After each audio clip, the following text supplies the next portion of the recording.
Hello, everyone, and welcome to this episode of In Lay Terms. I'm Peyman Askari. I'm joined by Mr. Kris Eriksen. Kris, how's it going?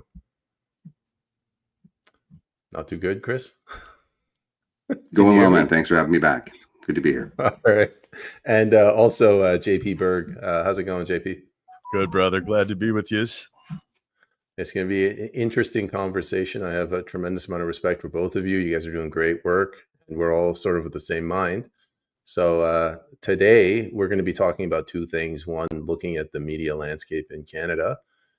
How has it brought us to where we are, and how can we fix it to be more grassroots, people-oriented, more centered, level-headed? And secondly, after that, how do we affect political change for the better in this country? So why don't we go to you, JP, since you're the most articulate of the three of us, and tell us, no pressure, but tell us, what do you think's going on in the media? It's a lot of pressure. I sincerely believe, when I look at the media, I think it's entirely controlled. I think it's especially, I call them the corporate press swill merchants. And in Canada, like, it's not just the CBC, that's state sponsored, but all of the corporate press swill merchants are state subsidized. So as long as there's tax revenue funneling into these organizations, it's not the fourth estate. The media is historically, in our style of government, is supposed to function as the fourth estate, which is a fundamental pillar of society, because the premise they serve, the function they serve, is to reduce the complexity of politics and condense it into a digestible enough format to then disseminate to the public. And it has to be, the public has to be able to understand it too. So there's a lot of skills in there, but we don't have that ecosystem at all because it's entirely controlled. I look at the corporate press as if they're essentially narrative controllers. Kris, what do you think? Yeah, I fully agree. I think that it's probably, it seems to always have been that way. But I think, when Justin Trudeau took over and a lot of the money was funneled in 2020, and even had Trudeau bragging, it's like, of course they give us good headlines because we paid them $600 million. I think that, when we have the corporate capture, because it's two sides, like what JP says, corporate is their sponsors that pay their ads and stuff. And then there's also the government funding. So it's a little, I'm going to use the term properly, it's a little bit fascist in how that they're coming together to suppress the people and create these narratives. And one of the examples I'll use is like the first day when Charlie Kirk passed away, CBC comes out and they were saying, oh, prominent conservative commentator has been assassinated. The very next day, same guy, same time, starts it off by saying far right activist is assassinated. And so their ability, like JP says, to control the narrative, to program people, because it's dehumanizing. A lot of what we're seeing with what they're doing now is narrative control, but it is like creating even more of a fracture between both sides of, all sides. When Canadians, expect to be able to go to get their news, they want it to be objective. And I think that there's been so much license taken by these guys. And again, if you just want to look at the CBC, CTV, Global News, Toronto Star, like the major players as far as who pushes the narratives, we have a serious problem in this country. And we don't have, again, I'm not saying that Fox News is great. I think everyone has their topics they'll touch, their topics they won't touch, but we don't have a conservative or even a moderate news agency that speaks to the public on a daily basis, which puts, and dehumanizing is their mandate, it seems, or protecting corruption in government. We're in a very dangerous place as a country. I'll leave it there. So first things first, Old Nag, thank you very much for reposting the stream. If everybody else could repost, we'd really appreciate it. It really helps us. I'm having a very difficult time reconciling the two different sides. Like on the one side, the left has just been going crazy. Like the saying is, like in the US, the Democrats are playing, full contact football, whereas we're playing like badminton on this side. So we've been consistently getting our asses kicked, and it's why we've had this steady, slow drift towards, let's just call it Marxism, for the lack of a better term. On the other hand, I don't want people to overreact on the right. Like I don't want people calling for the death of whoever, transgendered people, liberals, leftists, and I find in my 3-year sort of journey through this election and my podcast, the only rational voices in Canada are the individual voices of the people that I talk to. So you talk to like a 60-year-old farmer in the middle of nowhere in Ontario, and he understands what's going on at a constitutional fundamental level more so than a podcaster, even if they're on the right, that deals with the topical issues and uses emotion to get clicks. So I think it was JP who was talking about like the purpose of the media is to educate people, but to take the complex issues and distill them down into something easily consumable. Well, the ordinary people can do it, but I just don't know how you get those ordinary people in front of other ordinary Canadians. JP, agree, disagree? What are your thoughts? I agree entirely. And something else that has to be mentioned now. So we have this ecosystem of our media in Canada, which is entirely controlled. I would go as far as to say the vast majority of our populace are kind of understanding now that this state-controlled media is not telling us the truth. So a lot of people are finally, after being demystified, they're coming to social media. They're coming to X, coming to Instagram, TikTok. And to my utter dismay, they're encountering these other disingenuous players. There's so many huge accounts in Canada that are just totally seemingly, and again, this is definitely assumption on my behalf, so I will qualify it as that.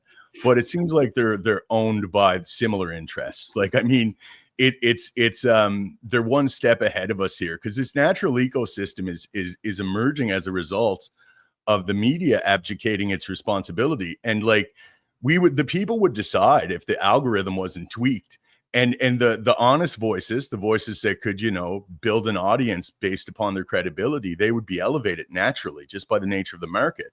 But unfortunately, it's not like that. It's seemingly there's algorithmic suppression, there's algorithmic deboosting and manipulation that's occurring relative to various bots.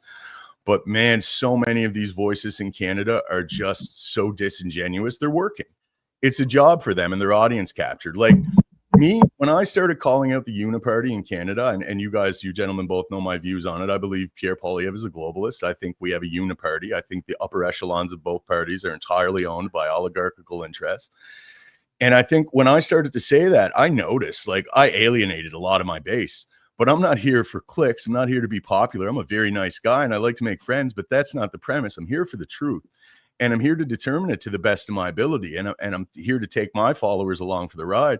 So, I mean, I lost a lot of them and I was deboosted. I could see why people that are reliant upon this as an income could kind of get audience captured and start being disingenuous. So I'm not insinuating that behind every large ex-Canadian account, there's the CPC or you know what I mean, other nefarious forces. I think that it just very naturally relative to monetization is creating this ecosystem where, and it's the most hyperbolous rage bait type stuff that seems to get stuck in the algorithm. So it's further dividing the right left amongst us. I think the right left framing is inadequate for me too, but I won't jump on that yet. I'll leave it there.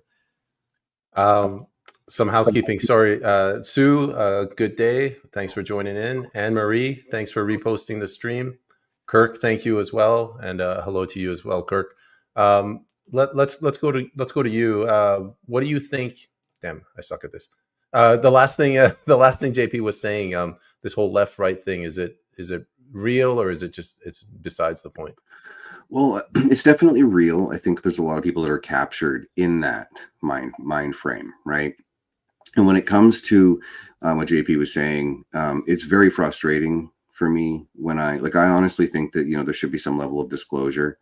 With a lot of these big accounts on X that are clearly championing. They're not, they say they're reporters, but they are not. They're very much mouthpieces with a megaphone for one party or another. And again, you bring monetization into it, man. When JP was a breath of fresh air, right? It was last November. I finally said, screw it. I was just like, no, I have to start. I start feeling inauthentic when I'm seeing something and I'm seeing all the variables and I'm not calling it out like blatantly as a uniparty, right? But that doesn't mean there's not a lot of good people in the Conservative Party. I talk to them all the time. We have differences of opinion, but we can still engage in civil discourse, which I love because that's what we really need to get back to. But there's a big problem when they're disingenuous with regards to why they're doing it, whether it's to gain internal access to the party, whether it's to make more money, like this. That's a part of the game that made me sick when I was in the game, and when I see it playing out, I feel bad for a lot of people that are believing that certain accounts are actually looking out for their best interests. That they're actually, you should be scrutinizing. If you're a reporter, you should be asking the hard questions. And a lot of times we just see cheerleading, and that makes me sad because I care about a lot of the conservatives. I'm not going to pick and choose. I care about human beings in general. And so that's why when I started swinging on the Uniparty, it wasn't so much that I want to wake people up, but at the same time, I think you guys know me long enough. Like, what if you're wrong? Right? What if you're wrong? Do you have a backup plan? Because I don't want you as my neighbor not having a backup plan coming to look for my food some night, right? Like, I'll share. But at the same time, I don't want you to be a threat to me. But I also want you to have plans for your family. And like I've said, backstage, it's like we're at a point now where, it's hard because I will continue to cover the Uniparty. I've got my opinions, and there are some conservatives, like JP said, like I lost a lot of people who are walking with me, because I don't want to use the term followers. But you have to stand on principle with your beliefs, and if people want to, not follow me or anymore, whatever, because of that, I can't care. Right. I've never done this for likes, for clicks, for money. It's about principle, trying to help people understand where we're at, put my observations out there, maybe some music or some sunsets every now and again, and some humor. But at the same time, we have to be real that there is a systemic problem with the two-party system, that the conformity that's required with whether it's media or when you're with the party is terrifying to me. Like, there's a dehumanizing component with it as well. Right. Both sides hate each other. But what about everybody in the middle? That isn't a part of that just wants to live their lives, have opportunities, to grow and have a good quality of life. But we're caught in the middle. I'm caught in the middle, looking at everybody going, okay, where do we agree? Can we come together on that? And it's like right now, everyone still wants to hiss at each other, but I'm hopeful over time, more people wake up and we'll start to see that the people who are disingenuous, they should not be given see it, look. Is it clout? Is it access? Is it potentially money that they're doing it for? The repetitive, the rage farming, the jumping from a position to position, but never actually challenging the party that they claim to support, then you have someone there that is not looking out for your interests. They're looking out for themselves. I'll leave it there. I got a good friend, Wolf, and I think JP and I were doing a podcast with him tomorrow. I don't see him in the audience, but he's got this theory that everything in Canada is run by the Crown corporations. We call it the Crown. I look at the two elements of the Crown, which they use to lock us down. One is the media. The other one is the political parties. And, they almost work perfectly together. It's like a megaphone. The media is a megaphone for the political parties, and they control the political parties. Now, this is an open-ended question. I'll try to answer it as well, JP. How do we get back 50% of that, which is the media? The three of us here, I'm sure there's another dozen that we collectively know, and there's probably hundreds across Canada. They've answered that call to action, and they've stepped up, and they're trying to do something that they're not, it's not in their profession: journalism, reporting. Is that the way forward? Is there another way? Like, do we have to take a chapter out of Charlie Kirk's book, and do we have to go out there and talk to these kids in schools and on college campuses? What do you think we should do, JP? I think politics is always downstream of culture.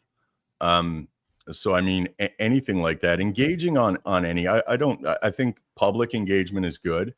With the polarizing times right now, and with what happened to Charlie Kirk, it's clearly dangerous, and people are so polarized. That's what I'm seeing right now. It's like, it's a moment of hyper polarization politically.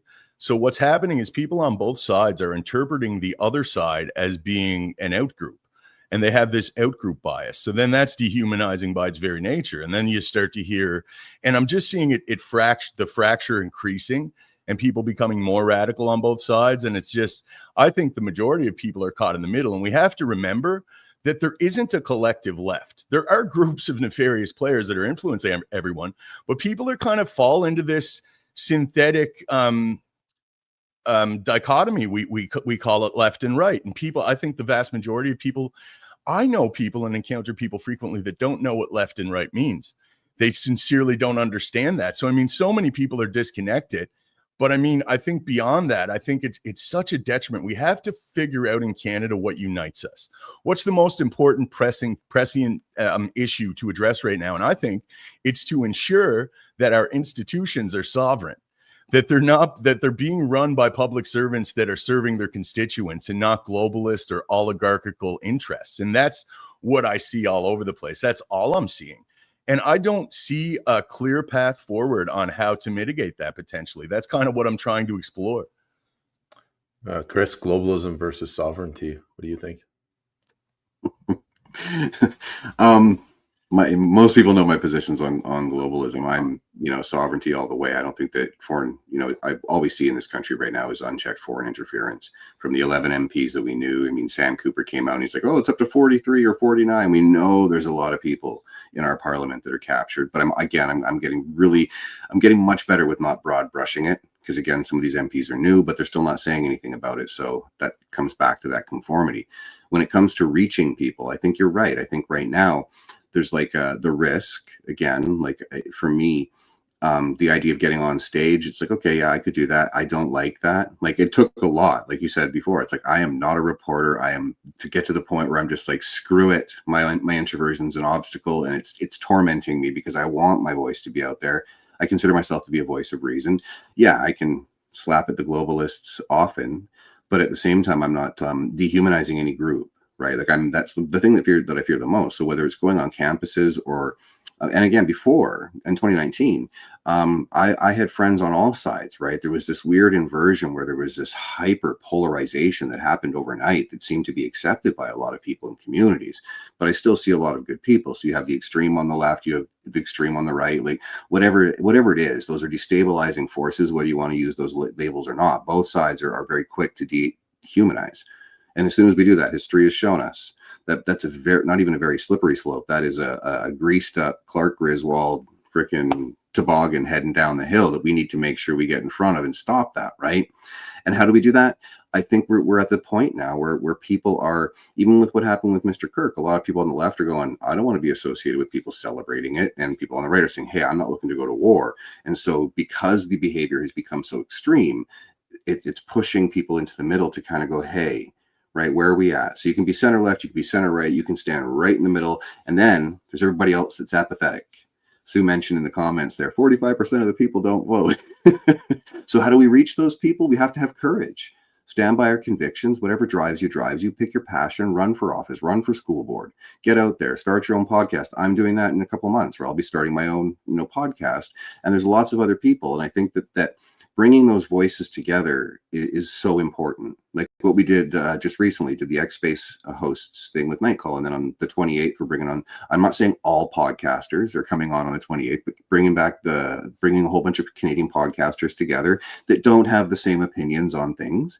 But if we can find that place of civil discourse, have basic respect for each other, just that we're doing work that in the end, we all kind of want the same thing, but it's not, everyone's got a different vision on it. So I think the more we can step up, don't lead by emotion, be objective with what we want to do. Don't repress the emotions, because you got to work through it in order to maintain, stability and balance.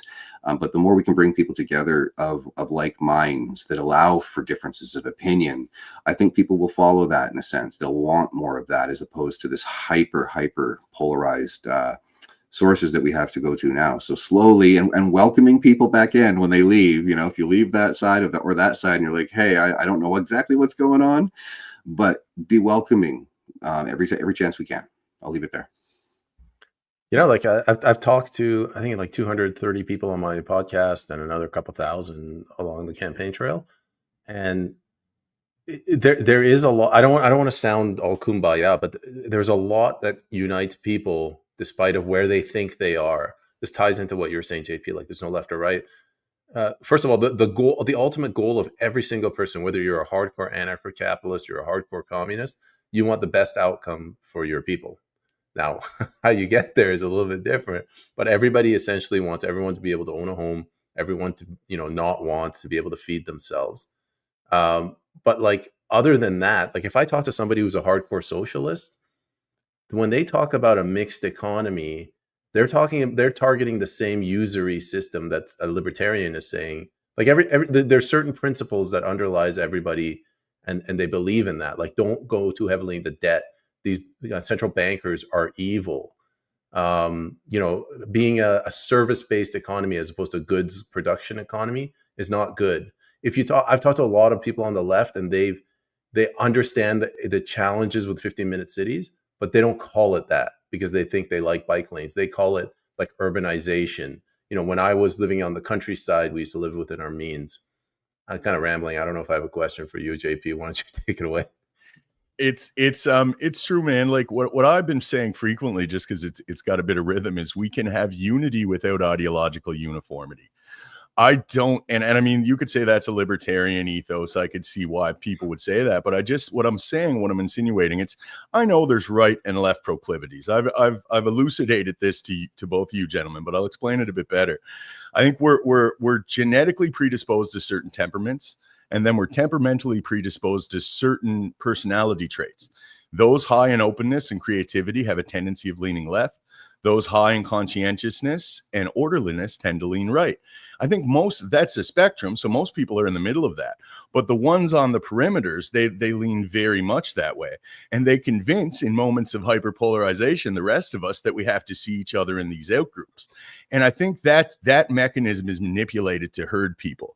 I think since the 20th century, when they figured it out, I think that's the major manipulative mechanism to hurt us. But I do understand that people do have these ideological preferences, and I do understand that they have to be understood and they have to be rectified, and we have to have a synthesis of both of these views in some sense. But what I'm saying is it's synthetic right now. Like they're pumping this up to try to play us off against one another. And I'm using they. I have to use they as a rhetorical tool. It's a rhetorical necessity to kind of talk about, because I don't know who it is.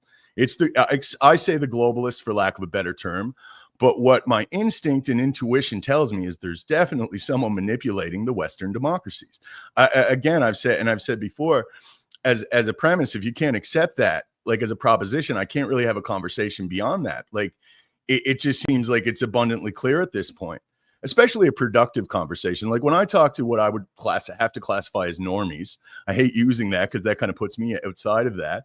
But and they start talking to me about those dumb liberals or those conservatives. I'm just like, dude, it's so much more complex than that. And if we could break people from seeing it in that paradigm, I think it's reductive. And I think that's one of the biggest obstacles with us, is we're looking to each other instead of looking up. The power is systemically corrupt. Our institutions have been irredeemably subverted in some real way. And I mean, we're seeing the impact of that in real time. We're watching our communities degrade. We're watching it progressively degrade. It's a degenerative effect. And it's like I say, it's the agenda being implemented in my estimation. And that's where we're at. Kris, before we go to you, Anne-Marie made two fascinating, excellent points. First, she said 100% Peyman. Second, she said, I agree, JP. Spot on. Go ahead, Kris. I like that. Fully agree. That was, well said, Anne-Marie. I think, it's one of those things too. It's like we've been conditioned over the last little while where it's like, I think a lot of it you can take a look at. I agree. There's definitely an invisible hand there. And what, my observation would be is because everyone was put into a very heightened emotional state, a fear, anxiousness, and just when 2020 hit, the world was inverted. And I think since it's been going on forever, but the last 5 years, I think people are very much unsure of what is going on. And so one side can get into the elbows up, the other side can, it's the back and forth of what is actually happening there. But in the end, it's like, I can remember, being able to have discussions didn't matter to me. Like the last party before I retired, that wanted me to run was the Green Party in BC. And that's because I work with Indigenous, but you could see where my ideology, but at the end, I think the problem is all of these things, they are exploiting people's emotions, right? Getting them into a hyper state, right? And in that sense, it's like trying to make friends with people, just going out and having a casual conversation after 2020 was very difficult because you could be like, oh, okay, yeah, I agree. And then you hit that one point that's like, oh, you don't agree with me there. Then now that's the trigger effect has occurred. And then there's a splinter. And so how do we get back to that ability to be able to say, okay, if you have a principled stance, then stand by it, defend, based on merit, whatever your drive is as far as what you're working on. But they've conditioned so many people in the population to, this is the next thing, right? Whether it's elbows up or Ukraine flags, like all of these different things that is clear manipulation to me, right? Is to try and get people to other people to create divides, whether it's Israel, Palestine, whatever the argument is. There's nowhere in the middle for civil discourse. You're either on this team or that team. And that's all by design. I firmly believe that's where they want us, because they fear us coming together. They fear us being able to use logic and reason, and to be able to just, have discussions with disagreement without wanting to throw sticks or chairs at one another, right? And I think there's a lot more of us out there than we see today. I think that are willing to come out, right? I think a lot of people are in that position where they're not exactly sure, they don't know where they fit, and that's where I think a lot of, like we were saying, is that exploitation. You can really get people. The people want a sense of community. People want a sense of belonging, and it's still, a lot of it, I think, stems from the trauma of what happened in 2020. And so we're in a situation now where I think the majority of the country, outside of the ones that are very, very far gone, for lack of a better term, as far as being radicalized, a lot of people know that their living conditions are nowhere near what they were. They fear for their children, their grandkids. All of those people are realizing, what are my opportunities going to be moving forward? And the problem is, they have us looking at one another. Like JP was saying, it's them. It's the government. It's all the people that put the legislation in that are staying silent about these things. They want us, to fight over the last loaf of bread. But I think that, Canadians, Americans, UK, we saw recently, I think they've overplayed their hand in many ways. But if we respond with violence, and if we respond with emotion, then it's going to give them what they want. So if we can keep our heads, come together where we can, support one another. It's not kumbaya, Peyman. It's not. It's just being a good human being and wanting to see, the best for your country and I'm sure other countries around the world. I'll land it there. Thanks. Anne Marie, I think you're her favorite. She's at 300%, Kris. So she agrees with you more than she does with JP and I. I'm going to say something that might be, people might get angry, but COVID, I think it was necessary. Like, it's something that woke us up. We were all in a slumber. Before 2019, I never talked to anybody about Section 15.2, the reasonable limits clause, lawfare, I don't know, royal proclamation, and none of this stuff. I didn't even know what it was. I was blissfully unaware. One thing that I've tried to do, and this is to try to move things on to solutions, I'm starting to negotiate, communicate, and compromise with nationalists. When I say nationalists, sure, they could be ethno-nationalists, but they want strong institutions, like a strong CBC to push a Canada First message, strong Ministry of Education to go in and educate the people. I'm sort of the opposite. I think everything should be bottom up, so the community distribute it. But I'm not going to go to these guys and be like, oh, these guys are crazy nationalist authoritarians. I'm talking to them back and forth. They have great points.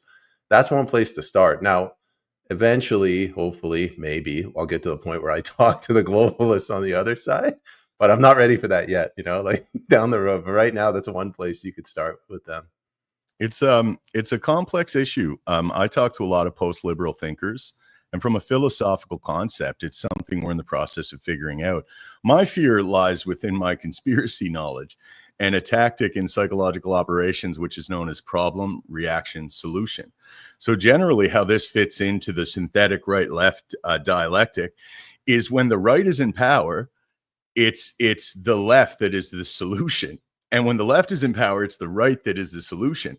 I'm 42 years old. So, I remember being way more on the left. It was the right. It was George W. Bush and the neocons that were causing the wars in my generation. And I was very much against that. And then I watched that whole neocon establishment shift over. And we watched it in real time in our lifetime. So something had to click. It's like, well, this doesn't really mean anything. You know what I mean? It's like a tool of tribalism. It's a tool to instill tribalism. Now, what COVID did for me was wake me up to a phenomenon that's known as mass formation. I discuss it a lot. I wrote a small article if anyone wants to check it out on my profile. But essentially, I read a book called The Psychology of Totalitarianism by Matthias Desmet. And Desmet uses the analogy of complex systems when he's discussing a lot of these ideas, as if instead of individuals, when you're looking at it broadly, we're all essentially individual nodes within a complex system that's very dynamic, and we don't necessarily understand it. So just being able to shift it that way kind of augmented my perception of all this stuff. And I started to become hyper aware of how susceptible we are to these different ideological leanings, and therefore this tribalism. And I started to see what I'm saying is this mechanism that's utilized to hurt us. So with the right and the left thing, I'm not saying there's not these preferences and they're not important, but what I'm worried about is the big center. The Western democracies, I hear everyone shits on liberalism. I think all of the problems in our society presently cannot be laid at the heels of liberalism. I think our societies were ruined in the 1960s and onward. I think that's when it started, when we started to liberalize a lot of the marriage laws, and we started to have like big welfare reform in America, the Great Society, Lyndon Baines Johnson, his Great Society Act to infantilize elements of the American population. I think since then we were being manipulated. And I don't think that I think we were being manipulated with the kind of the premise of blaming liberal democracy and then foregoing our democracy. When shit gets bad enough, there's a term called anarcho-tyranny. That's when the government stops having order. They stop enforcing the laws. So basically, the tax-paying, law-abiding populace is then tyrannized by the criminals that aren't being taken care of by the infrastructure. And I mean, when you get bad enough there, Joe Average just wants order. So it makes everyone say like, well, hey, let's go super nationalistic. Let's go really hard and like restore order. We want strong institutions, but we want to lead them.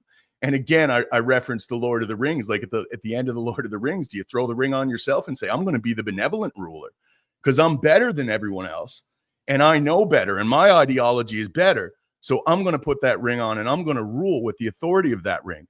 Or do you say, hey, the ring having centralized power is too much of a detriment and let's throw the ring into the fire? Right? Like, I mean, I know I got a little crazy on that one, but it felt right. Tell us how you really feel about the Lord of the Rings. Go ahead, Kris. I fully agree. You know, you just to reverse engineer that. It's true, right? Through any problems that we're going to have, there's always going to be someone who's going to come up the middle and say, I can fix it. I'm the right one. And the people have been convinced that they need that one person to lead, as opposed to decentralized power where there's actually commoners, the House of Commons, where they're supposed to actually keep the people's, you know, the best interests of the people on the table. We're not supposed to have career politicians. It was never designed to be that way. And now we're in a situation where what you described, JP, with anarcho tyranny, I hate even saying it. I don't see any integrity in our institutions anymore in Canada. None of them. Right. And you can peel back the layers. I feel the same. And another point to be made on it is I lost myself. You guys go ahead. I had a great point and then I totally lost myself. Sue says melt the ring. Go ahead, Kris. It's all good, man. If it comes back to it, get back in here. But yeah, no, I think it's important because we are in a situation where, you know, I can't, but I can say, you know, I've had, like a lot of people had with the healthcare system, the healthcare industry in Canada when in 2020, a lot of people don't trust it anymore. I've had a few experiences since that happened where the healthcare system here did treat family members and friends very well, right? So it's not like it's all of them. I think it was when the lever was pulled, everyone went and did their thing. So I still have a little bit of you know, okay, that gives me a bit, but I look around, I don't see any of these politicians. I mean, Guilbeault, $252 million siphoned to his own account, all of the waste. We can't find out where all the COVID money went. You know, it's like a kleptocracy, whatever you want to call it, right? I've said a few times, you know, it would have been nice yesterday when they returned to Parliament for them to all get in there, and then RCMP wraps crime scene tape around, forces them all to leave their phones and tablets on their desks, and let's get to this because it's so far off the rails now. And that's the problem, that a long time when I was working, like I'd have to make concessions as far as, okay, yeah, this is fraud on the public. It's clear. Why is there different rules? And they always said, well, the public perceptions of the institutions is paramount.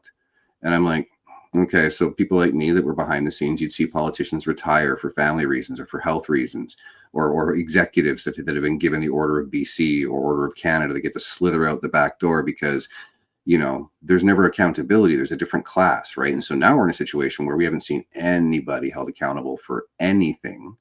And that puts, you know, the radicalized people into a different mindset as well. When you're in a situation where it's a failed state, essentially, some could argue that's what Canada is, because there's such a divide between is there a middle class anymore? I don't know, right? We're in such a vulnerable state because of the section you talked about, you know, reasonable limitations to our rights, where there's still huge chilling effects as far as whether people feel comfortable protesting. you know, and if they do protest, they're going to be surrounded by these Antifa people and yelled down, and you know, it's not a safe environment. I will give credit to the police on the Saturday on the 13th. There was a few people there saying the police did the best they could. There wasn't like this, they weren't on either side. They were just trying to keep the peace. But we're in a precarious position. And so like JP, like if there was a ring, I'm there. let's go and, you know, fly, you fools. Let's get on those big condors and let's get there as quick as possible to say, let's decentralize everything. Let's get to common sense and logic when it comes to how do we want our country to be governed? Because right now they are so far off the rails. They feel untouchable. They are untouchable because our systems and institutions are not holding up what I believe as a Canadian should be happening. And that's, if you're a politician, you should be arrested for abuse of, you know, there should be no differentiation between a common person, a peasant, I'm a peasant, and other people that are in positions of power. When they abuse that, and they, you know, they leverage themselves. They, you know, even still today, they don't even have to disclose what shares they hold in companies. So they're making laws, they're allocating money, but there's no transparency.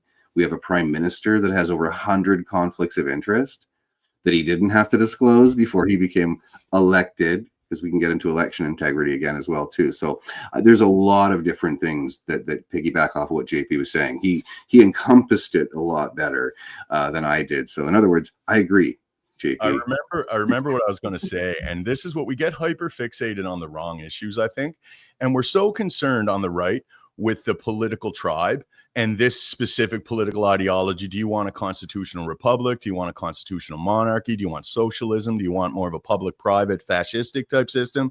Do you want a hybridization of all of that? But the bigger and broader point is all of these systems will fail us when our leaders don't have integrity. So I'm telling you, I would rather live under a benevolent king than a corrupt democracy any day of the week. I'd have a better life.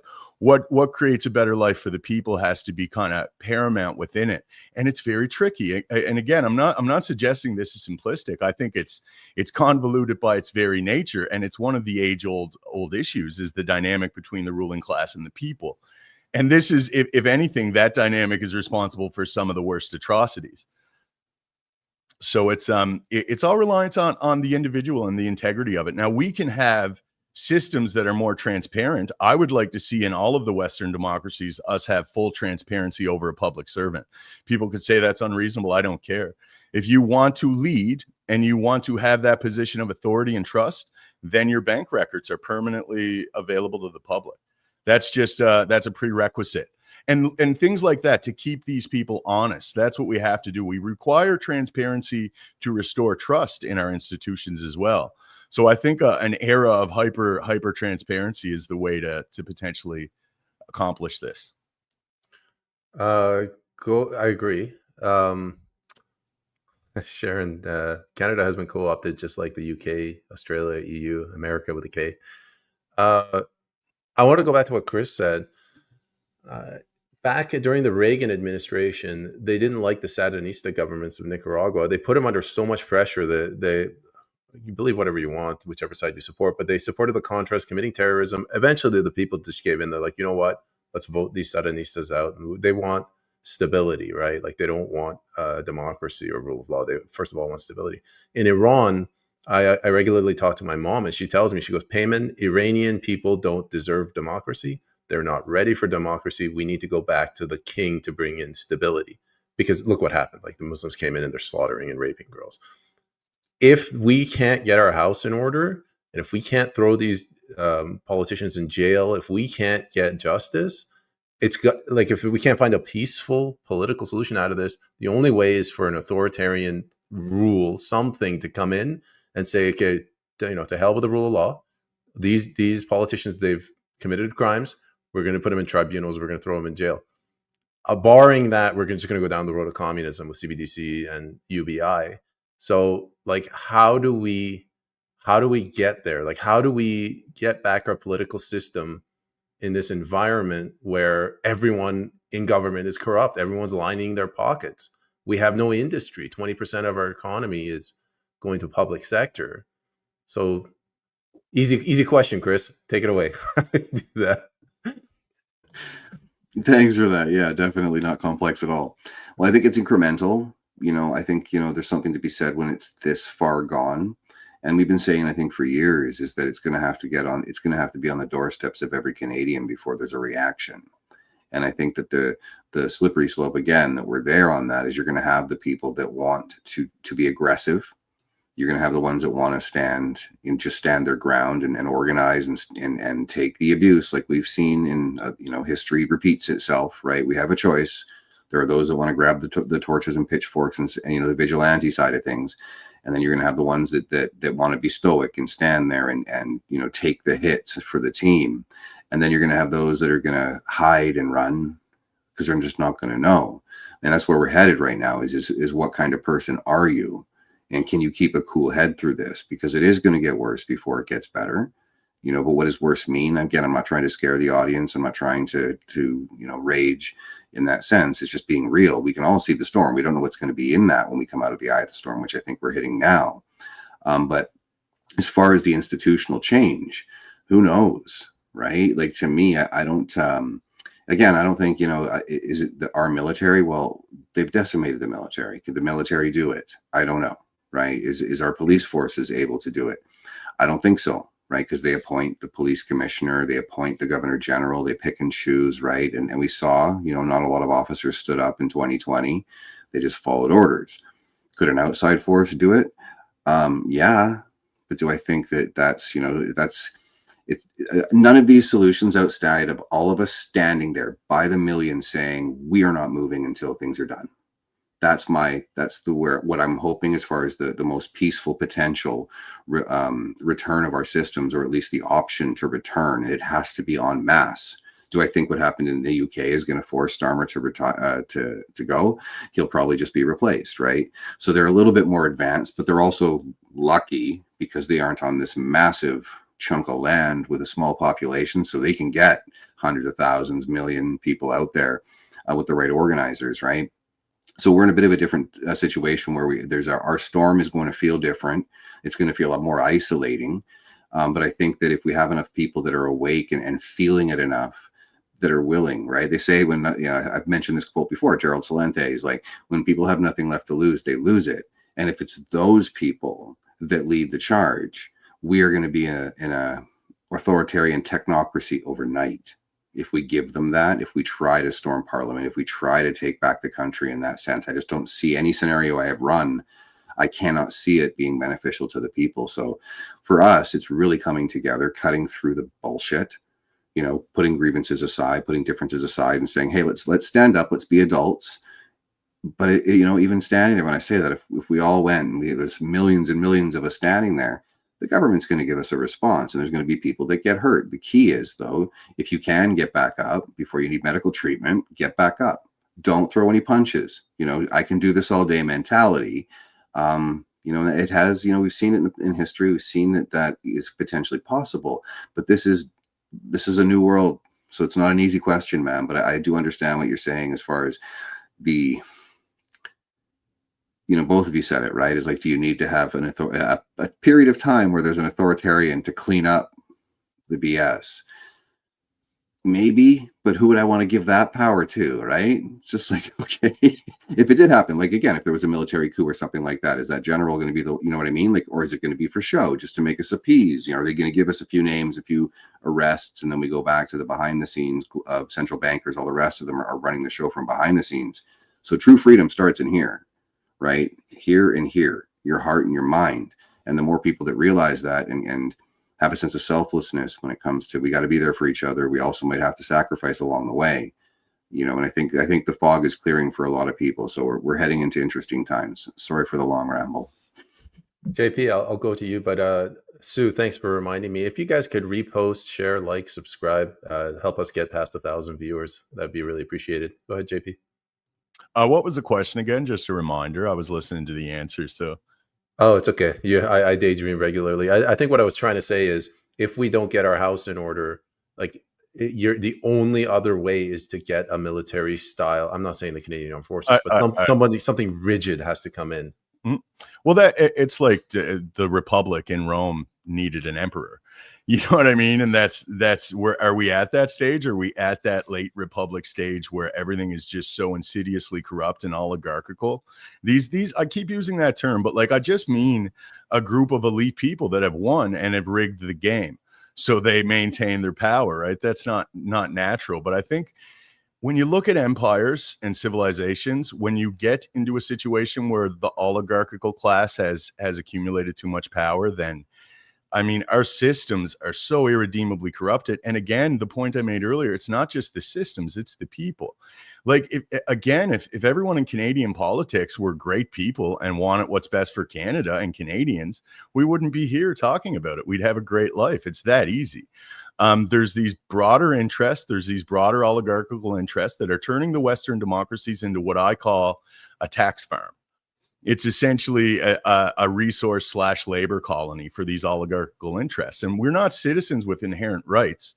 What we are is indentured employees to the depraved corporations that our countries are becoming. We don't have rights. We have state-sponsored privileges or corporation-sponsored privileges. It's so convoluted now, the public-private partnership.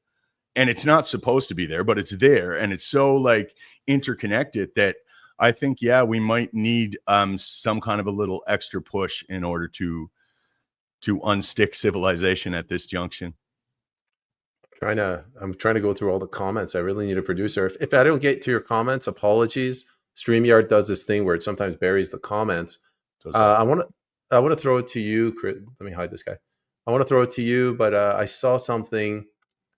First of all, Canadian Slave says, I'm so glad these conversations are taking place. It gives me hope. So I guess on to you, Kris, since we're still in the media portion. How do we encourage more things like this, like ordinary rank and file Canadian citizens like us coming together? Can you hear me? Well, I think it's persistence, and consistency. Yeah, I can hear you. Can you hear me? You got me? Okay. Yeah, I think it's more the persistence. People are waking up now and deciding, okay, well, what are our options? And a lot of people want to do more. They have skills. They have something to contribute. But again, for me, introversion took me a little while to get out there. But I think it is the consistency that people need, because right now the megaphones are held by the other interests, right? And so the options, the opportunities for people to come together or to even find people like us, are very small, right? But if we keep showing up and we keep having these kinds of conversations, real, but we're not dehumanizing, we're not demonizing the other side. I think that's important, because again, so to get people to decouple their brain, getting used to the other side's evil, this side, right? We were talking about earlier, we know who's we don't know who they are, but that's what they want. And so if we can come up, people like us can come up the middle, organized, trying to figure out, so that's what I'm doing right now, is trying to figure out who else is out there, who's doing podcasts, who's doing space hosts, where are the people that are trying to kind of, it's not the same message, it's the tone, right? It really is, it comes down to the tone and that wanting civil discourse and having the ability to disagree and not be, tearing each other apart and, going through that. So I think that the stability is what's needed in that regard. Like, I think that the more we can find people, do roundtables, do things that help other people, find other people, so that there's more of a steady understanding of, if you like these kinds of things, this is where they are, right? So they'll stop going to the polarized spaces. They'll stop listening to the shill podcasters that are just out there to literally not their JP talks about tax farm, right? Those people are farming you. Literally, they're taking your time, they're screwing with your mind, right? And they have an interest, whether it's financial, political, or whatever it is. So find the people that are standing in the middle and saying, I don't know what the answers are, right? But I'm going to stand here. I'm going to show up every week. I'm going to learn. I'm going to try and learn from people I'm talking to be able to empathize more with where they're coming from. And I think that the more, it's going to take time, but I think out of this, consistency and persistence, actively start looking for people that we can help support, bring together, not require conformity. You be you, but we'll still support you in that, because you have the mindset, logic, reason, tone, civil discourse. What an amazing thought. I think that people will be drawn to it. They just need to be able to see it on a more regular basis, to decompress and disconnect from those that are just messing with their emotions for money or power. So I'll leave it there. L'Union, the Union of something something says that it's good to inform us to put the evidence before our eyes, but concretely, what should we do? Can we act?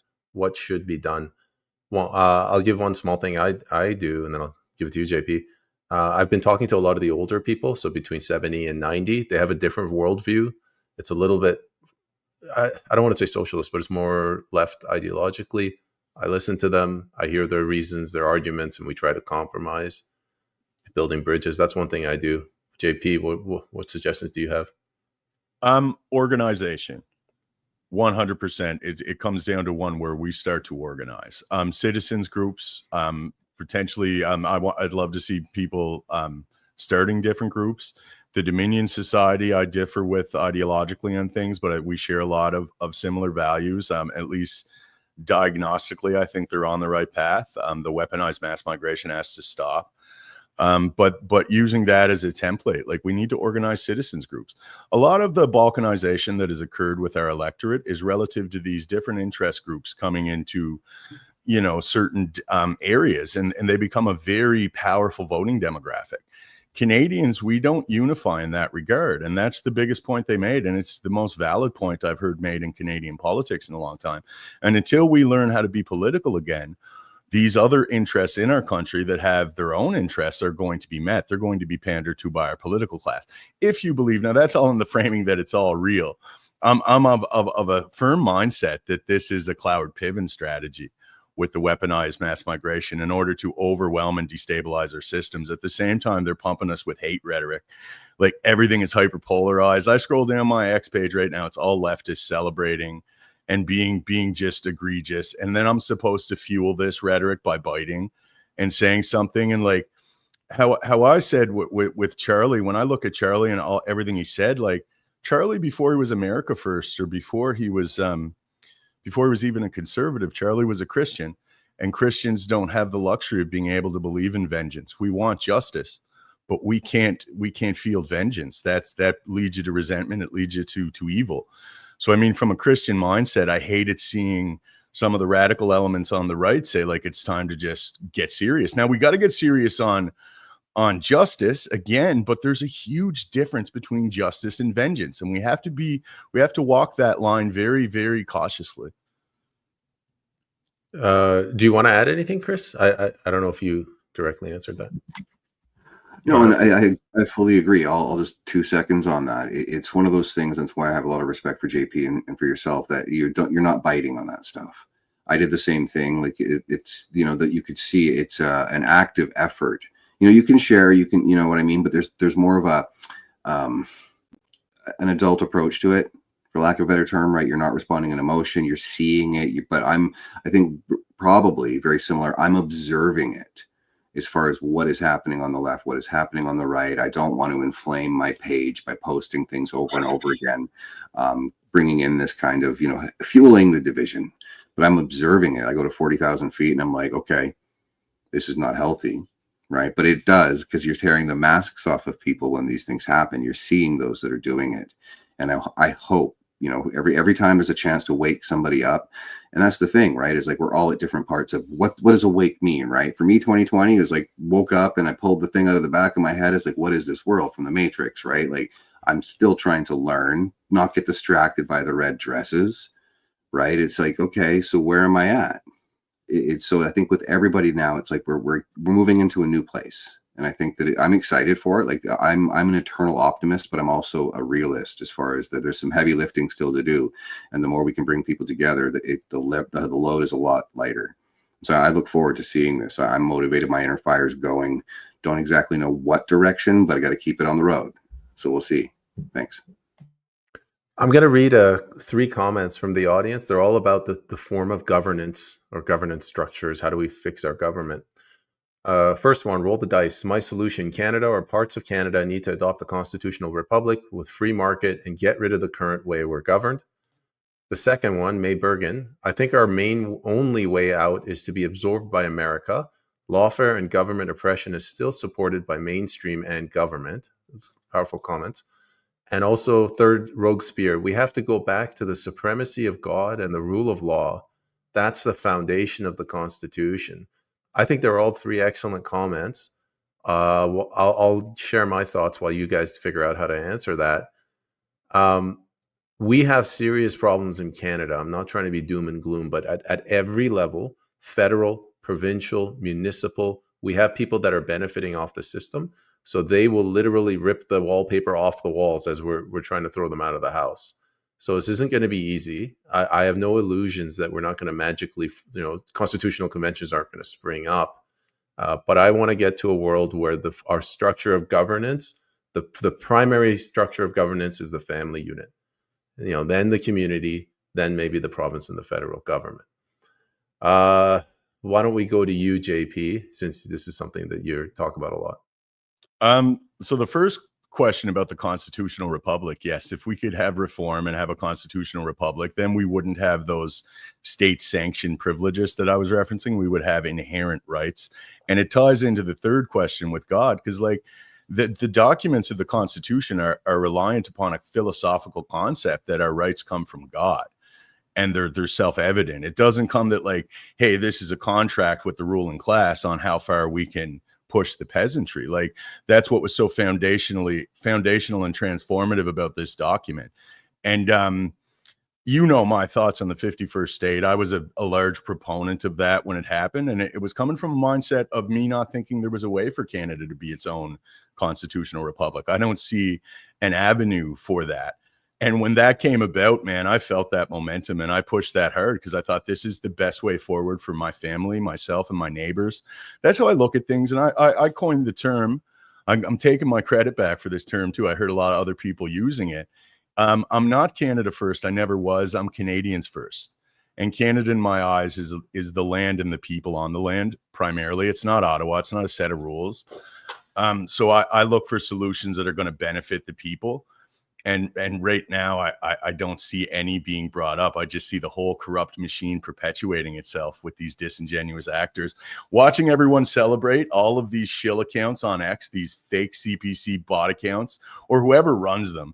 Like watching all of these low resolution people just pump up Pierre Poilievre like is the second coming of Christ was unbelievable. I found it offensive to me because again, and I'll say it this way, like, people are finally being demystified by the status quo. They're finally being demystified, seeing the corporate press is full of shit.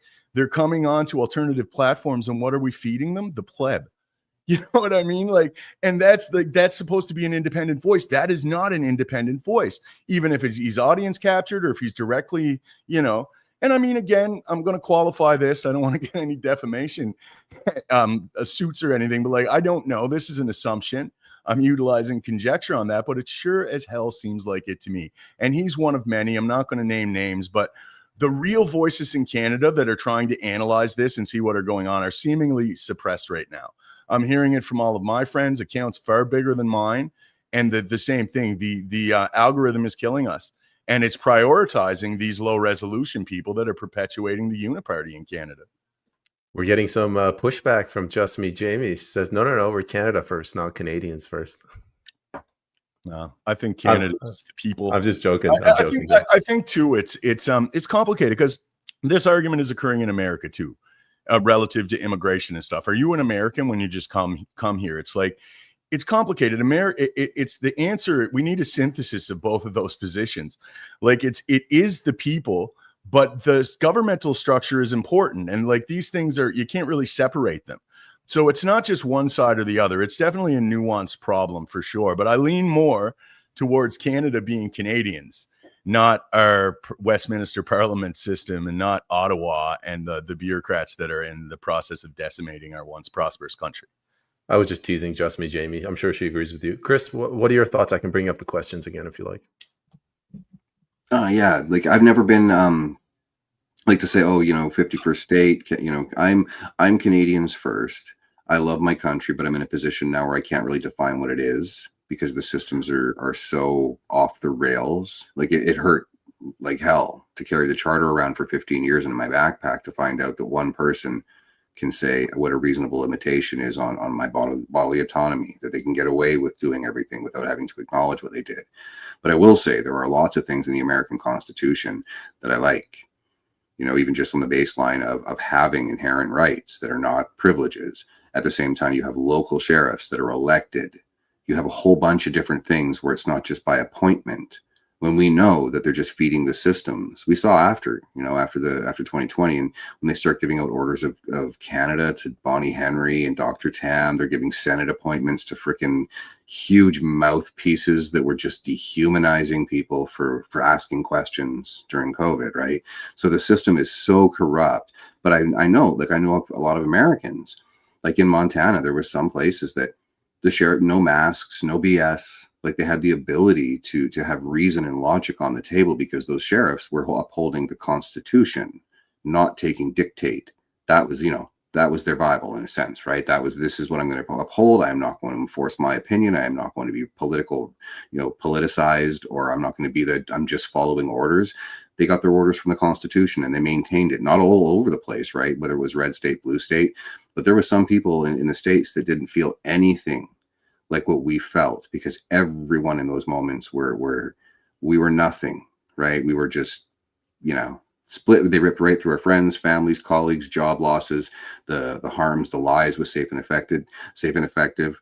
We were in a really bad spot there, and we still are, right? With Tamara Leach and Chris Barber on the 7th of next month. Right now they're trying to take Chris Barber's truck. The lawfare that they're using against the citizens to, it's a deterrent. All of it's a chilling effect to remind us of what our place is in their minds. And I think if we had a constitution, at least we would have options. Right now we're so vulnerable as a population that you kind of get used to it, but you can't be conditioned to it that's okay. We have to be able to fight for a new system or reforms or whatever. If we give up, then that's what they want. So I'll leave it there. I want to talk about, I have a question for both of you regarding the Conservative Party of Canada. I ran for the People's Party.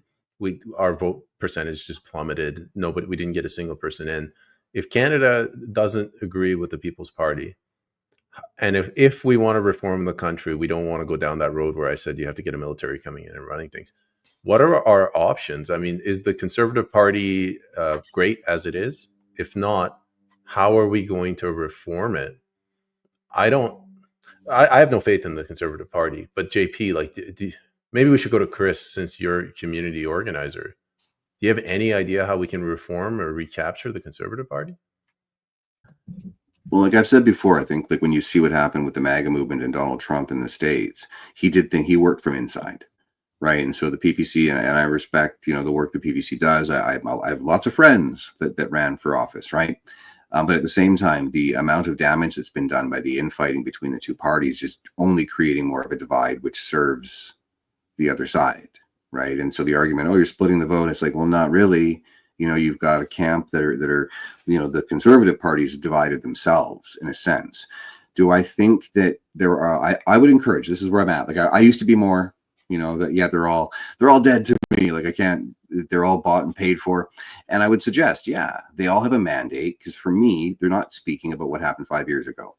They're all just ignoring the harms. And that is all the proof that I need that you're not looking out for the interests of Canadians. Are there people out there that, on one side, there's like a couple options here. I'll be quick. The one option is that the people who are staying in the Conservative Party need to weed out these globalists. They need to get on the riding associations. They need to be putting themselves on the table as far as candidates and force them. If you get local support and you're not a globalist, is it going to be hard for you? Absolutely. But eventually, if there's enough conservatives that are principled, that are, whether you're faith-based or not, there are things that they rely on, and that's complacency. When they parachute candidates in, or they pick them and they have this show for who's going to be the nominee in this riding, you got to be in there and be a disruptor as a conservative member, right? To get in there and say no, right? If that can happen, then lots of disruptions, but it's going to take time. You're not going to do that in one election cycle. You have to have a few election cycles where you are weaning out these people that are just bought and paid for, whether they've been blackmailed, whether there's quid pro quos, whatever it is. But the CPC HQ needs to relinquish its power before anything is going to happen. So you need strong conservative people within the party to come together, form a caucus, and start doing things that are actually in the best interest of Canadians. And by doing so, you will expose the globalists, because there will be a reaction from within the party. You will be punished by people for daring to try and challenge the established authority of conformity within the party. So there's good people, but the people at the top All of them need to go. And we could go on. We could spend an hour talking about how much betrayal has occurred from Mulrooney in '92 and Harper, and now Scheer, O'Toole, Poilievre, all the same thing. It's like a standard operating procedure as far as how they deal with things, while millions of Canadians were brutalized and had no help. And so I can't, right now, turn over the crop, get involved locally at your EDAs, be disruptive. And then on the other side of it, we need a moderate party. We need a vehicle, not necessarily, okay, is it a party? Do you need a lobbying organization? I don't know what it is, but we need a place where we can all come together that doesn't have any taint to it, that doesn't have any historical ways, pardon me, for the media to spin it, right? Don't put your masks on, don't be militant, none of this. Again, respect for people's work, but we don't have a place of common ground. We need like a political party that has like a gulch approach. Bring people that are of the right temperament, of the right mindset, that are open for discourse, bring them all together. And I think that a lot of people would come, and keep the shills out. I'm so sick of them cheerleading and pretending that they actually care. The amount of destruction that these people do. You want to label them narcissists or people with high narcissistic traits? Probably. Because again, you feed them that positive fuel, you give them that insight, they will sell their souls. And I believe many of them already have. So we need to have the adults in the room, men and women of good conscience, good principles, start to set the table again as far as how do we do it. So yeah, can it be done internally? We need that disruption. Externally, we need a place to come together that's not polarized. I'll leave it there. JP. So yeah, I like Chris's answer. It's definitely more optimistic where I'm going to go. I think the country is irredeemably subverted. Just watching what happened I think provincially too. I don't just think federally. Watching what occurred. Now we have a progressive conservative premier here in Nova Scotia, Tim Houston. Watching Tim Houston, the way he enacted and setting a precedence for the first climate change restrictions of your movement. And watching how he did it 36 hours after he was advertising people come to Nova Scotia for our tourism industry, which a lot of the economy is entirely reliant upon, it made me just think, well, this is a psyop. This is to learn information, to gauge how subservient we are going to be. Are we going to push back? Then watching Susan Holt in the Liberal Premier of New Brunswick follow suit, it's just, oh, well, this isn't real. And that's what it keeps reaffirming for me when I'm observing this. It's like, oh, well, this is scripted. This is not real. And it's getting to the point now where I think the whole thing is performative.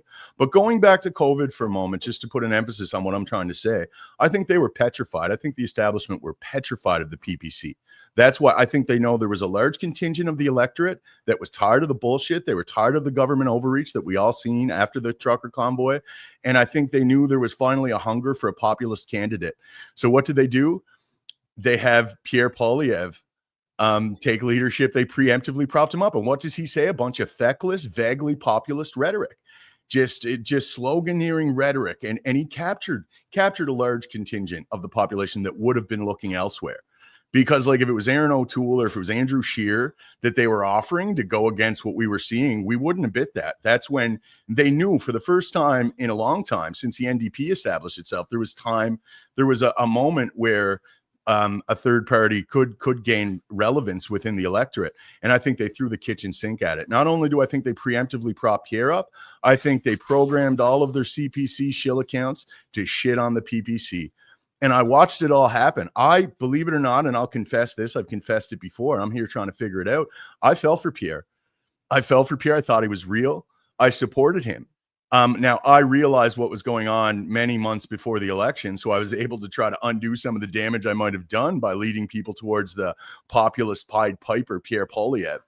That's what he is. He's up there with his feckless sloganeering rhetoric, and we're all disenfranchised electorate. We just followed him.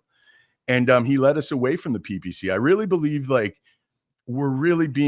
think everything is being tweaked and altered, and it really scares me because when I look at this, I know what I'm saying is hyperbole and it's still sensational even after everything we've seen, but I believe this. So, I mean, if someone can prove to me conclusively that our government is legitimate, I'd be very happy. Like, are these people really, do our public servants represent their constituents, the three of us and all of their constituents, or do they represent another interest? Now, I'll lend credence to that sensational assertion by broadening my view and looking at everything that's happening through Europe.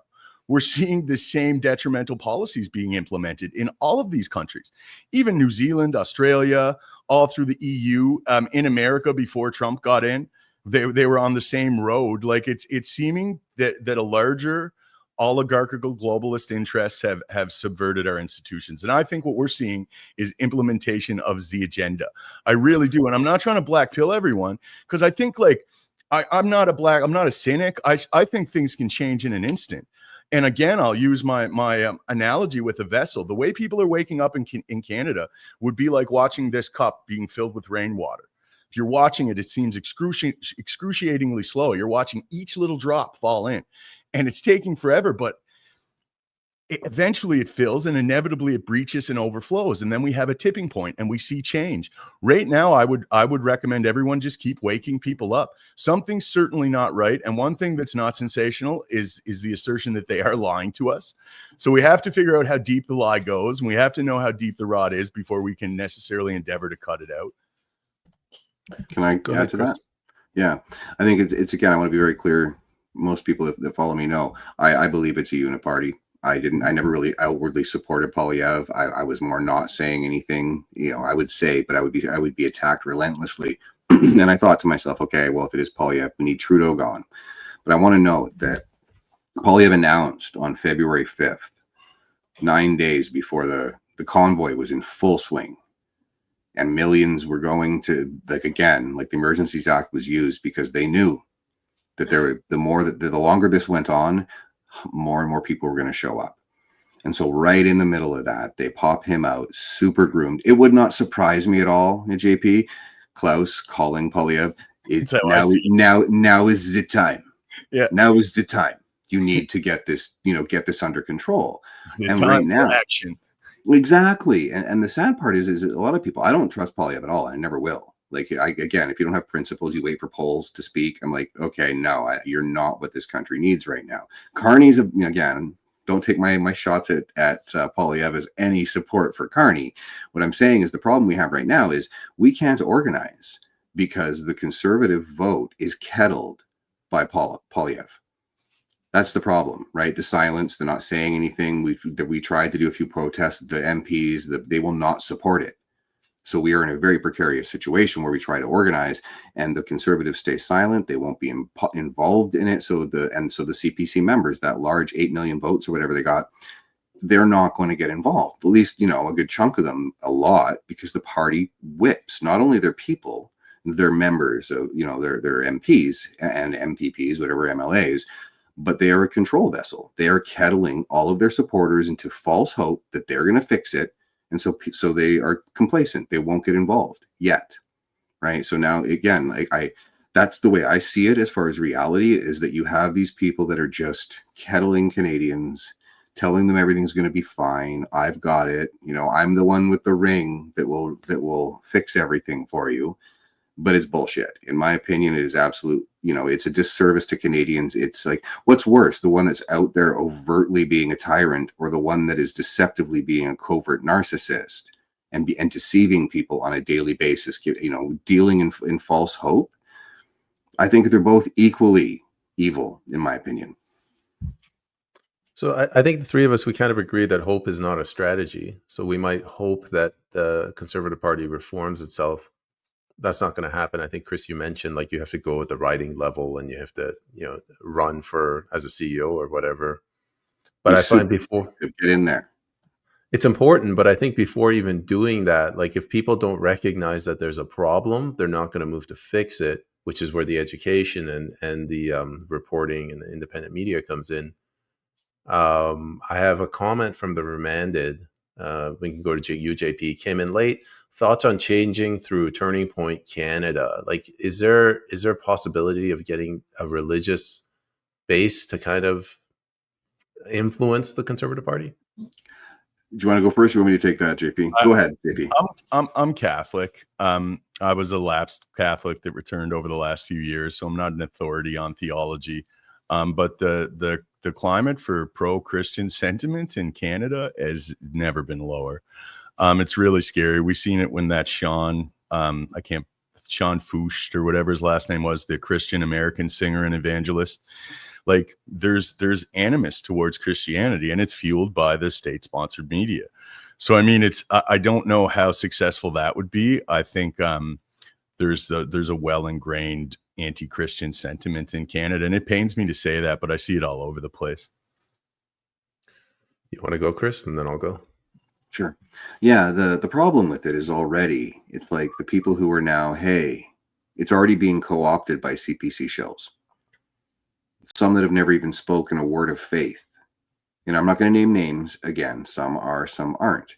But to me, when I see what Charlie Kirk did in the States, there was a component to it, yes, of faith, right? Obviously, he was very faith-driven, but his message resonated with the youth, right? He saw the threats on campuses, and he said, we can't allow the kids to. We have to have a different choice, and I'm going to speak, through my own, conviction, what I think. And that's the problem in Canada, is every time there is anything that could come together, it is co-opted by these shills. You can't have something like that be successful if the first people out of the gate, so let's just say I don't know anybody from TP Can. If that's the case, what are you doing? Are you going to be helping to purvey Charlie's interests? Or are you going to see the number of followers and the number of influence, the amount of influence that an individual has, and sell out before the horses even got the shoes on? So, and that's the problem that I see, is that all of these people flock to it. It will bastardize anything that could have been done, because they'll bring them in, and it'll be corrupted to the core. And so you see all these people, oh, let's get this going. Let's get this going. It's like the people in this country need something that is not, as far as my understanding was, TPUSA is non-political, right? It was a faith-based organization. Yes, they had obviously Republican, because they would get categorized in that. But at the same time, Charlie Kirk knew what a rhino was. He knew Republican in name only. He knew the difference. Most of the people here don't understand that we have conservatives in name only. They're not actually conservatives. So if you want to muddy the water and poison the well before you even get out of the gate, I think TP Canada it would be great to see, because I think a lot of young Christians and faith-based people, it could be really good for them to find a sense of community, to come together, to get the leaders of the future from that bedrock, as far as the machine that can be there of support and training and opportunities to learn to speak, to community organize, all that stuff that could come that would be very good for our youth. But if they're being led by, again, I'm not going to name names, I'll just tip my hat to JP on that one, as far as the known players out there that are only in it for themselves. So if it's co-opted by the Conservatives, absolutely not. It's not going to work for anybody. It's going to be another Uniparty entrapped, sad moment for Canadians, because people so desperately need to have the opportunity to come together without that kind of taint. So I'll leave it there. That's pretty interesting. Did you want to say something, JP? Well, with that said, I mean, I was kind of contradicting myself in my answer. I think it's not necessarily a bad idea, because I think the way we potentially mitigate what's occurring is by organizing. And I think any groups in which we can organize are a vessel for good, potentially. Now, I do know they can be swayed for bad. And I'll use my rhetorical tool of referencing they, again, the clandestine they will get ahead of it, and they will put their people there. Even if you were starting an organization such as the Dominion Society, I'd love to see I guarantee you there's a few intelligence agents within that group already. Why wouldn't you infiltrate that? I would. I mean, that's just from a tactical standpoint. Of course I would. I'd probably put 10 or 12 agents in there right away. And I'd make them proactive. I'd even make them fight amongst each other, so you didn't catch on. It's very easy to manipulate people if you're deceitful. And that's what goes back to, it doesn't matter what system of government we have. If our leaders are not men of integrity, then we will get nowhere. That's just the nature of history. It's human nature. It's inescapable. I'll just add to JP, it's very easy to manipulate people when you have infinite money, and it's the people's money. That's right. Kris, I didn't even consider that the Turning Point Canada would be corrupted right out of the gate. That's another problem we have. One thing, Anne-Marie, thank you for the kind comments. There's nothing I love more than listening to our men speak better than our government. Well, it's a low bar, but I'll take it. We're better than the government.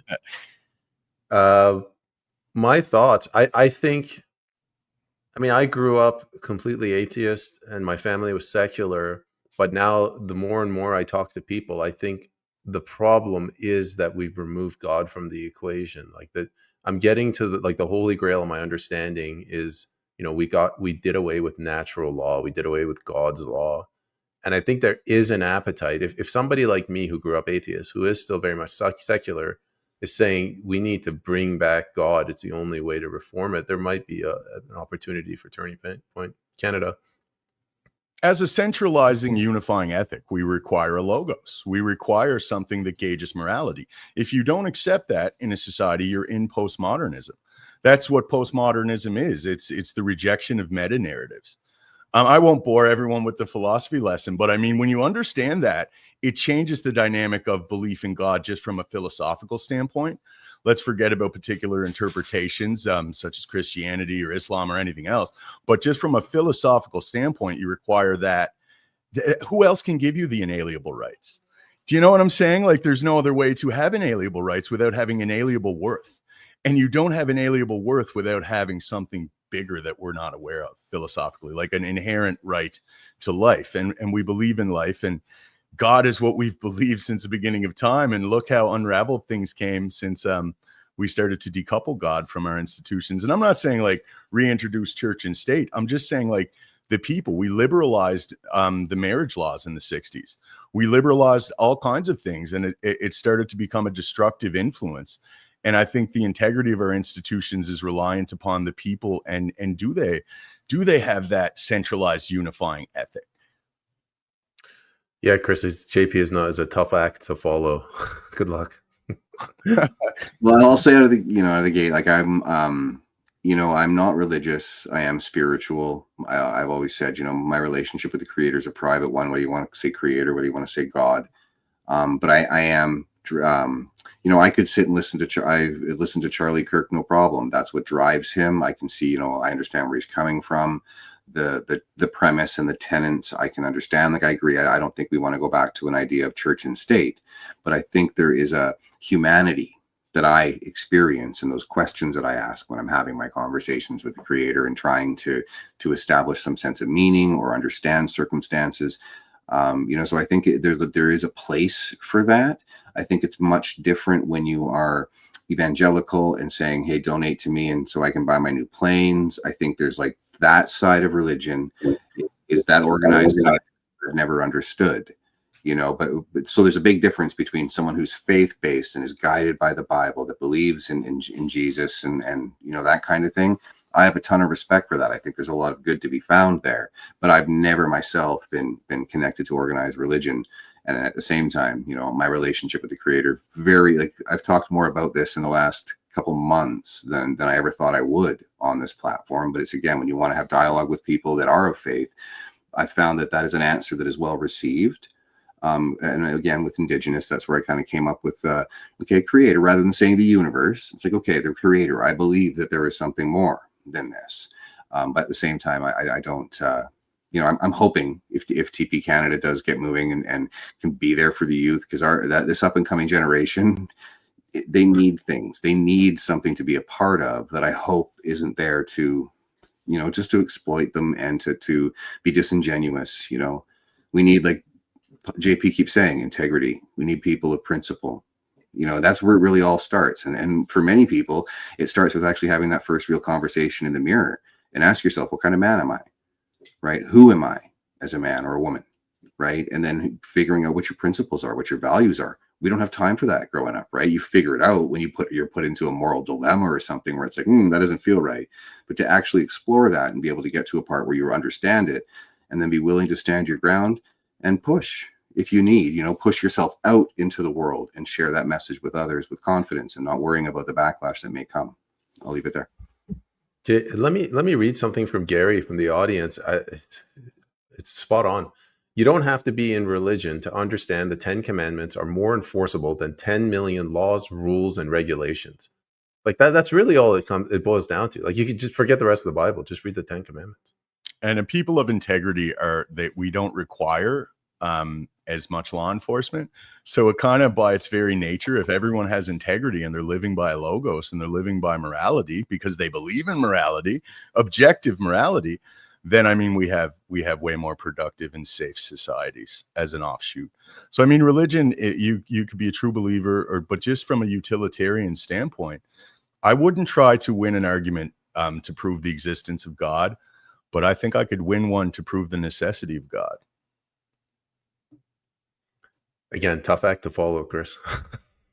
I got nothing. I'm kidding. No, very well said, right? Because I think, again, it's like, it's the simplicity and understanding that, right? Because again, that's what civil discourse is. It's not necessarily like, there's no winning in that. It's the ability to be able to express yourself and your thoughts without imposing your will on the other side, right? Is to be able to just be open and have those discussions.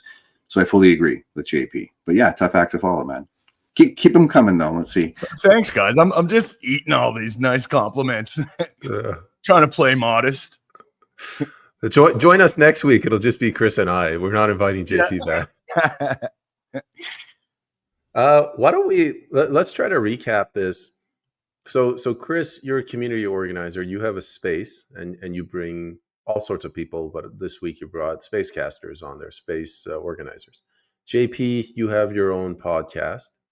I have my own podcast. A mutual friend of ours, Andre Milosh, has a podcast. A lot of people have podcasts. Daniel Tyree has created the Dominion Society. So we are moving in that direction where citizens are acting responsibly. Sue Kellen-Dreyer and Just Me Jamie, they have Two Chicks in Politics. So we are, I guess what I'm saying is the education component is flourishing. My question, JP, like, is it too little too late, or do you think we're going to make it through this?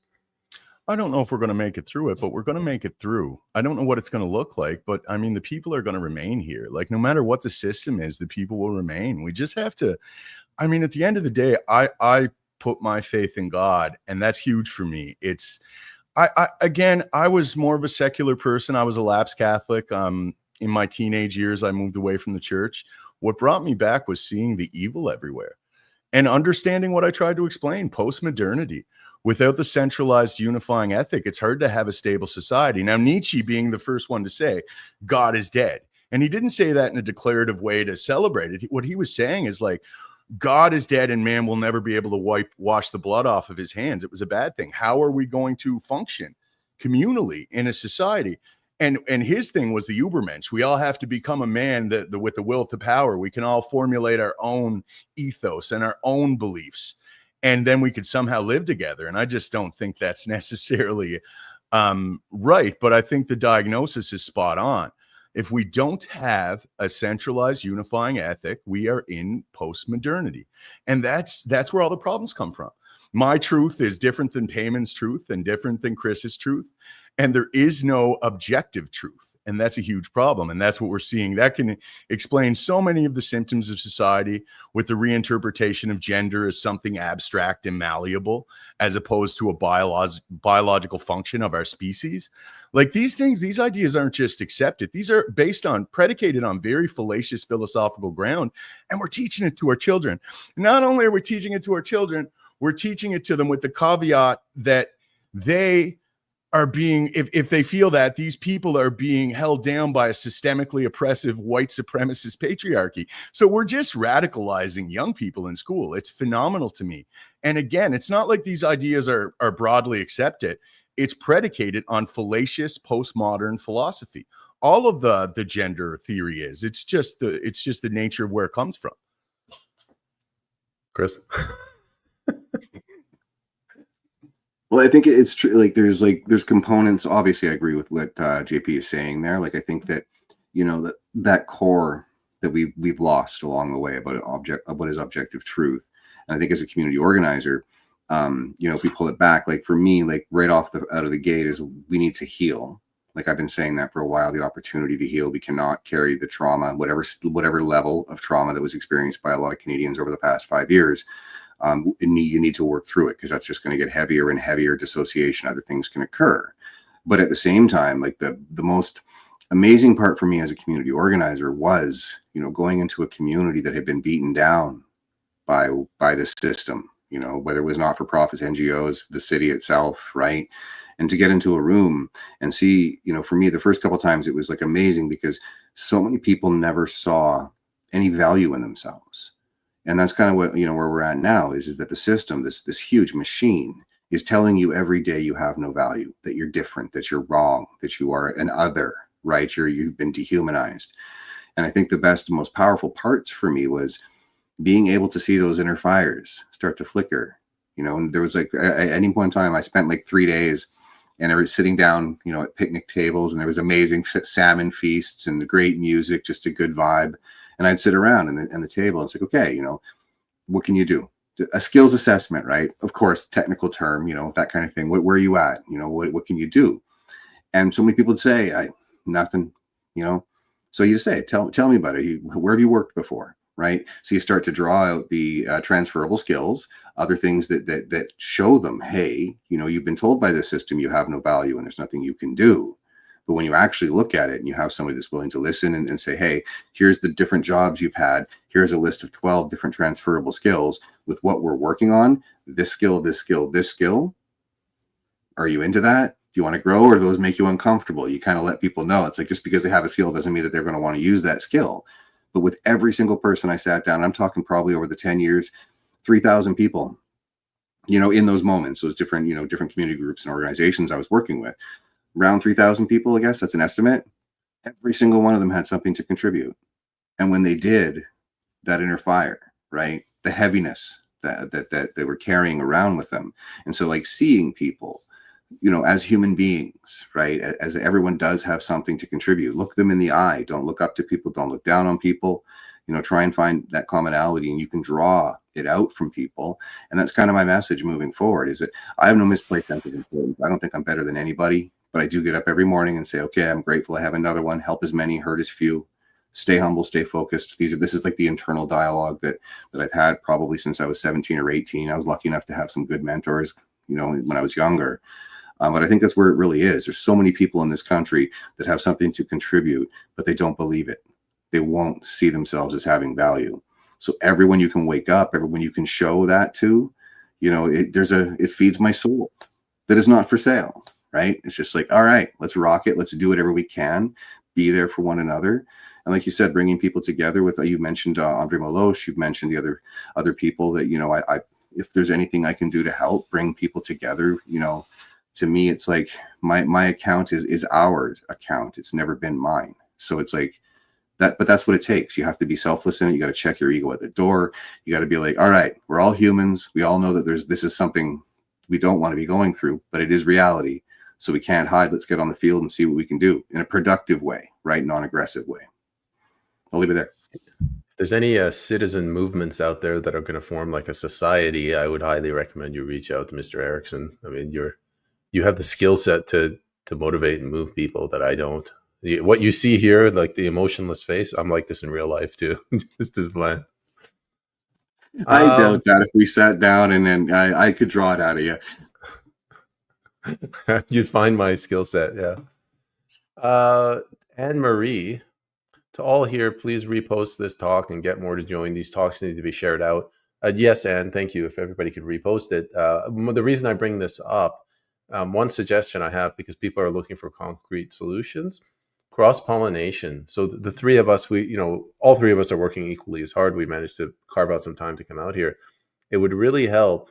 Perhaps not those individuals that you mentioned, JP, but anybody that you agree with, our friend Jason James, Andre Maloche, Timothy Knight, these are the people I know, Sue Kellen Dyer, Just Me Jamie. I think it helps to cross-pollinate because it's helps grow the network, and it creates a certification sort of thing. I certify that JP is a good person. Kris is a good person. JP. Yeah, I agree with it all, and I like it. And again, where I say like everything's so bad, like my whole premise is we have to acknowledge how bad it is if we endeavor to pragmatically provide some kind of an option to mitigate it. There's we can't just accept these, because what I'm noticing, a phenomenon I'm noticing with people, a lot of friends of mine that are very intelligent, very intuitive people, they disagree with me because they're not willing to even entertain my arguments. That's too scary for them. It rocks their world. We all derive a lot of security from this conception that we all kind of know what's going on. And I'll tell you, as someone who spent an excessive amount of time thinking about it, nobody knows. Nobody knows and nobody cares. But that's a cruel reality. Like, no one really knows. So on some level, it's liberating, I would say. Kris, I guess we can start winding it down soon, but what are your thoughts on what JP said? Well, yeah, and you have to be real, right? Like, again, like I was told, I was black pilled for a while there, and it's like, no, I think there's like a sense of reality because, again, you grow through it. There's a liberation to it, like JP says. It's like, okay, I accept this is what the reality is. I do not accept that we can't change it. That we are out of the fight, that we don't have options, right? What those options are, like, again, we are limited. We're kind of sorting through that now with a lot of people that are, have had the time to heal over 5 years, going, okay, we're in this. How do we organize and how do we bring people together? And that's where it all starts, right? It's like, for me with Night Call, again, like, it doesn't matter who I have on the show. I'm getting DMs. How could you host this person? How could you do this? This and that. And I'm just like, as long as you don't air your grievances in Night Call, as long as, I say no broad brushes with race or religion, right? I'm not here to people please. I'm here to help people. I'm here to be here for people. But the drama and all the division, I have no time for it. So I know my politics. I don't have an ego. I don't believe I have an ego. I'm confident. I'm not cocky, right? Like I have, and there's a huge difference there, right? So I know I have a responsibility that if I want to be able to help bring people together and do that I can't have, my biases or my personal relationships with people affect the ability to bring people together, right? So I know each week I'm going to have people on that I don't agree with, but the fact that I don't agree with them, I'm not going to platform them, right? Of course not, right? Even this week I had to unblock somebody that I have a very personal issue with. Thanks. Very personal issue. But again, am I going to deny him the opportunity to potentially heal? What would I be as a human if I'm like, no, my personal issue is more important than having you have the opportunity to maybe grab a mic on Thursday for the COVID story event, right? So if you want to hear that, so it's a sense of putting, keeping it real in regards to what is important, maintaining objectivity as far as what we're trying to do. And I'm not looking to agree with everybody. I'm not looking to create an echo chamber with Night Call, right? There'll be some weeks that I don't agree with pretty much everybody on the panel, but you'll notice with those, I don't really comment. It's not my show. It is my show because I'm driving the bus, but it's about the dialogue. It's about the people who are willing to give their time to come together. It's about the people who are willing to come and share their time and listen. So my job is just to kind of keep the BS out, which is not going to make everyone happy, but I don't care. Show up every week, be consistent, do what I can to reach out. Even I say to you guys, it's like, if we can pull people together for a night, it doesn't have to be on a Sunday night. If there's other messages to get out there, other people that need to be platformed, profiled, I'm not going to tell you which community is yours. You got to figure that out for yourself. But I want to be able to produce and cross-pollinate, as you guys are saying. So I'll leave it there. Thanks. Sue Calendar, Kris the philosopher, Peyman the stoic, and apparently JP the teddy bear. All great guys. I'll genuine. Take that, man. The stoic. Oh, I didn't take a comment off. Yeah, so we're going to start winding it down, and I'm going to ask you guys to give just your closing statements. Anne Marie says something. I actually don't know her, but she did a lot of commenting today. You're all great people. That includes all here. That means the audience that are listening. This is why sharing talks like this is so important. I think this is really important to give Canadians hope. Don't spread anger, divisiveness, and the three of us are all somewhat intelligent. You two are anyway, and we're educating people. So yeah, it's all an act. Yeah. We're reading off a script. I'm gonna let Kris go first because you're a tough act to follow, and then you, JP, and then me. Go ahead, Kris. Just anything you want to say before we wrap up. Yeah, I thanks for this, and I hope we do these more often because I think it's important to get out there and so if we can make that happen, let's definitely see and work towards that. I just want to say, I don't think it's shamelessly plugging, but on Thursday, we have the Night Call COVID Story Space. Got a bunch of great speakers that are coming on. It's the first likely of many because I just don't know how long it's going to, if there's a ton of people that come out, I want to make sure that I'm there. But at the same time, if there's so many, we have to keep doing them. I will. So each speaker is going to come on, the ones that are on the graphic that you'll see on my page, they'll get 5 to 7 minutes. And then after the first hour and 15 or so is an open mic. So people will be able to grab their microphone, come up, have 3 to 5 minutes just to, some people will say, I was hurt and I'm still hurting, and then drop down. Others will take the full 5 minutes just to start that process. And we're going to keep going. There'll be no dialogue, no conversations. It's just grab a mic if you feel like you wanted to get off your chest. At the same time, understand it's going to be a heavy space. So yeah, depending on where you're at, if you want to come and you want to grab a mic, excellent. If you want to come and listen and try and maybe find a sense of community, of understanding you're not alone in how you're feeling, that's like the first starting point. And then on the 21st, there'll be no night call space because we have the We Unify reclamation conference in Alberta. Out of respect for them, I'm going to try and help with the, pump their content, but I don't want to take eyes and ears away from them. It's a once a year event. I'm going to be objective in that sense. And then I return on the 28th where we're bringing all the podcasters together. We got the Sean Newman podcast, Clyde Do Something. We got a whole bunch of people that coming together from different backgrounds, doing different things. And that's kind of, my message is like, we have to start cross-pollinating. We have to start supporting one another. We have to start cutting through the division. And the only way we can do that is by being creative and checking our egos at the door and see what we can do to help one another. So I want to thank you guys. I love this. This is great. I would prefer to bounce around, so I'm not having to follow JP all the time, but I'm just like, I'm bugging you, man. But yeah, I like that philosopher, stoic, teddy bear. It's great. But yeah, teddy bear with a punch, I'm assuming, and a good singing voice too. You're a man of many different talents, as are you, Peyman, I'm sure. So thanks again for having me. I would like to remind everyone, like, don't let anyone convince you that your voice is not useful and powerful. It's truly beyond measure. While these gentlemen are throwing me all these compliments, it should be mentioned, I'm a working class man. I have no education or credentials to speak of, but I found my voice in this movement, and I think I've contributed a lot. So I just, like, as an empowering message, like, don't sell yourself short. Get out there and speak what you interpret as the truth. And I guarantee you'll find other people that fall along similar lines. So just on a message of hope, I have a podcast. It's called Dumb the Wiser. It's on YouTube. It's not on Rumble yet. I have a TikTok account. You can look it up with Semper Veritas X or Dumb the Wiser.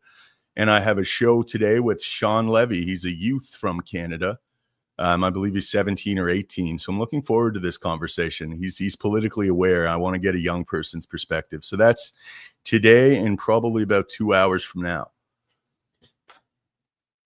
All right. And thank you guys for having me. I think we should do this weekly. I think it was very successful. I think we got a good flow between the three of us. And yeah, I'm all for it, man. I think it was great. And thank you guys both for doing it and having me. I'm in. You're in? All right. Well, then it's official. I was hesitant to announce it, but we're probably going to do this every week from now on. Same time, same channel. And it's going to be the same purpose. Just three ordinary guys trying to, keep things civil and sane in an otherwise insane world. So I'd like to thank both you gentlemen, Mr. Berg, Mr. Eriksen. Thank you very much for being here. A big thank you to the audience, and have a nice day, everyone. Goodbye. Cheers.